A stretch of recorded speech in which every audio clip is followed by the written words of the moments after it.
नमस्कार, जय हिंद दोस्तों। मैं विकास था और एक बार फिर से आप सभी का स्वागत करता हूं एग्जाम टॉक्स में। और आज के सेशन में हम बात करने वाले हैं भारत और पाकिस्तान के सीज फायर के बारे में। और इस सीज फायर को लेके अमेरिका के राष्ट्रपति ट्रंप ने क्या स्टेटमेंट दी है वो भी हम यहाँ पे जानने वाले हैं। साथ में ये भी जानेंगे कि भारत के प्रधानमंत्री नरेंद्र मोदी ने पाकिस्तान ऑक्यूपाइड कश्मीर और साथ में पाकिस्तान में आतंकवाद को लेके क्या स्टेटमेंट दी। तो स्टार्ट करते हैं आज के इस सेशन को आप सभी के साथ में। तो वीडियो को स्टार्टिंग से लेके एंड तक जरूर देखना ताकि हर एक पॉइंट आपका क्लियर हो। यहाँ पे अगर आप देखोगे तो अलग अलग न्यूज़ आर्टिकल्स आपको देखने को मिलेंगे और इन न्यूज़ आर्टिकल्स में इस बात का जिक्र किया गया है कि राष्ट्रपति डोनाल्ड ट्रंप ने दावा किया है कि भारत और पाकिस्तान के बीच में जो जंग स्टार्ट हुई थी उसमें सीज फायर कराने में सबसे ज़्यादा इंपॉर्टेंट रोल इनका था। अब यहाँ पे ये भी बात इन्होंने कही है कि अगर सीज फायर नहीं होता तो शायद भारत और पाकिस्तान के बीच में एक न्यूक्लियर वॉर जो है वो स्टार्ट हो सकता था।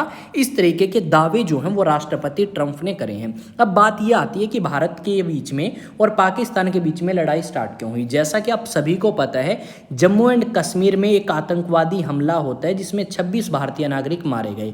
अब उसी चीज़ का बदला लेने के लिए भारत सरकार ने ऑपरेशन सिंदूर लॉन्च किया और उसी ऑपरेशन सिंदूर के तहत भारत ने अलग अलग लोकेशंस को टारगेट किया पाकिस्तान की। अब पाकिस्तान ने भी जवाबी कार्रवाई करने की कोशिश करी पर नाकाम होने की वजह से पाकिस्तान घुटने टेकता है और जाता है अमेरिका के पास कि हम तो फेल हो चुके हैं भारत के सामने, तो प्लीज़ आप एक सीज फायर करवाएं या आप कुछ समझौता कराएं।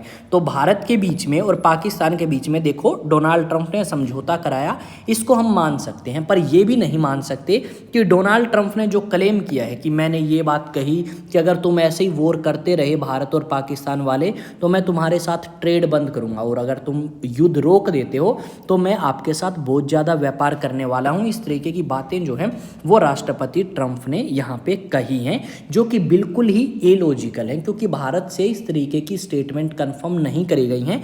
और हमें ये भी पता है कि पाकिस्तान कितनी कैपेसिटी रखता है हमारे सामने, कितनी पावर है, कितनी अहमियत है पाकिस्तान की, वो आप सभी को पता है कि कुछ भी नहीं रखता है हमारे सामने अहमियत पाकिस्तान।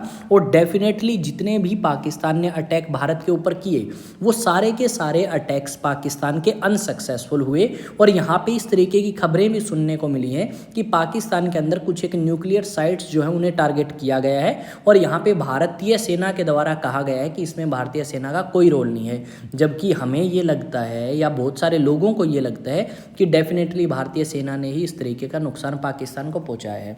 पाकिस्तान का डिफेंस सिस्टम, पाकिस्तान के एयर बेसिस या आप कह सकते हो पाकिस्तान की मिसाइल्स सारी की सारी अनसक्सेसफुल, नाकाम रही भारत को अटैक करने में। ट्रंप क्या बोल रहे हैं, हमने भारत पाकिस्तान के बीच परमाणु जंग रोक दी, नहीं तो एक बुरी न्यूक्लियर वॉर छिड़ सकती थी, लाखों लोग मारे जा सकते थे, मुझे इस पर गर्व है। और यहाँ पे कुछ लोग तो ऐसा भी क्लेम कर रहे हैं कि जो राष्ट्रपति ट्रंप हैं इन्हें कौन सा अवार्ड दिया जाना चाहिए, नोबेल पीस प्राइज़ दिया जाना चाहिए, क्योंकि इन्होंने अहम भूमिका निभाई है रशिया और यूक्रेन युद्ध रुकवाने के लिए भी, गजा और इजराइल के लिए भी, और भारत में भी इन्होंने थोड़ी बहुत इंपॉर्टेंट रोल प्ले करने की कोशिश करी है। पर यहाँ पे हम ये कह सकते हैं कि भारतीय सरकार जो है वो समझदार थी। उन्हें पता था कि अगर ये युद्ध लंबे समय तक खिंचता है तो भारत को ज़्यादा नुकसान होगा। पाकिस्तान के पास खोने के लिए वैसे भी कुछ नहीं है, पाकिस्तान में बेरोजगारी ज़्यादा है, इलिटरेसी ज़्यादा है, बहुत सारी चीज़ें हैं पाकिस्तान में जो हमें नहीं देखने को मिलती। ठीक है, अच्छी कमियां बहुत हैं और अच्छाई बहुत कम है। पाकिस्तान में आतंकवाद का केंद्र है। हमने ये देखा कि पाकिस्तान में जो लोग मारे गए उन लोगों की जो फ्यूनरल है उसको अटेंड करने के लिए एक बंदा आया जो कि लश्कर तैयबा का ही सदस्य था। पाकिस्तान ने कहा नहीं ये तो एक मौलवी है। यानी इस तरीके के आतंकवाद के केंद्र को हम पहले भी जान चुके हैं, देख चुके हैं कि पाकिस्तान ने ये काम तो बचपन से किए हैं, आतंकवाद को प्रमोट करना, आतंकवादियों का साथ देना। वो आतंकवादी जो मौलवी बन के आया है वो आपका यूएसए में एक डेजिग्नेटेड टेररिस्ट है। यानी अमेरिका ने ये बोल रखा है कि ये आदमी तो आतंकवादी है हमारी नज़रों में, और पकड़ा गया तो लपेट देंगे। अब यहाँ पे जो पाकिस्तान के अंदर गेम चल रहा है सारा, ये आपका आसिम मुनीर या कह सकते हो आर्मी के जनरल के द्वारा चलाया गया है अपनी पावर, अपनी इज्जत बचाने के लिए, क्योंकि उसको पता है अगर हमने हार मान ली तो भारत जो है वो गोभी खोद देगा इसकी। और ऊपर से हमने ये भी देखा कि पाकिस्तान का जनरल जो है वो अपना आर्मी का टेन्योर बढ़ा के क्या करना चाहता है, लंबे टाइम तक सर्व करना चाहता है, काम करना चाहता है, पावर में बने रहना चाहता है। इस तरीके की चीज़ें हमने देखी। तो डेफिनेटली ये तो कह सकते हैं कि पिछले 1 या 2 दिन से हमें कोई इस तरीके का उल्लंघन जो है वो नहीं देखने को मिला सीज़ फायर का, और थोड़ा सा माहौल जो है वो शांत हो चुका है।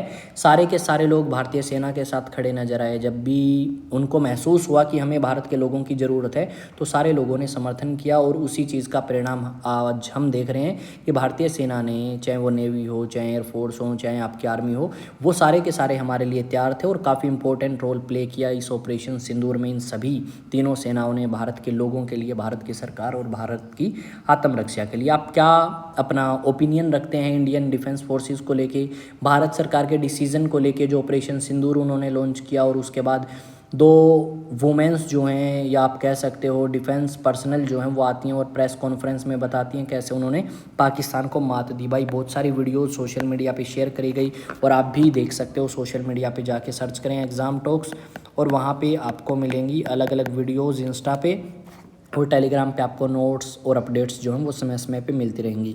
यहाँ पे अगर आप बात करोगे तो आप प्रिपेयर कर सकते हो यूपीएससी सिविल सर्विस के लिए, एनडीए, सीडीएस, एफकेट, इन सभी एग्ज़ाम्स के लिए आईएएस स्टडी सेंटर के ऑफलाइन बैचेज़ में, और यहाँ पे ये नंबर दिया गया है, इस नंबर पे आप कॉन्टैक्ट कर सकते हैं और अधिक जानकारी ले सकते हैं। ये तो है आईएएस स्टडी सेंटर के लिए।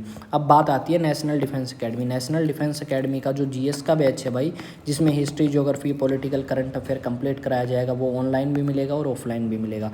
बैचेज स्टार्ट हो चुके हैं 2025 के लिए, नंबर यहाँ पे दिया गया है, तो कांटेक्ट कर सकते हैं, अधिक जानकारी ले सकते हैं। तो मिलेंगे एक नए सेशन में, नई वीडियो, नई अपडेट के साथ, पर आप अपना ओपिनियन शेयर करना ना भूलें। एग्ज़ाम टॉक्स आपका अपना चैनल है, सब्सक्राइब भी करें, वीडियो को लाइक करें, शेयर करें, कमेंट करें।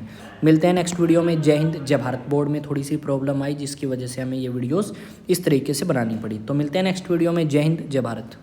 और हाँ, एक चीज़ और, आपने जो क्लास हमने बनाई थी इंडियन पॉलिटिकल की, उसको काफ़ी अच्छा रिस्पांस दिया, तो उसके लिए थैंक्स। और वीडियो को शेयर करें, उसको काफ़ी मेहनत उसमें लगी है।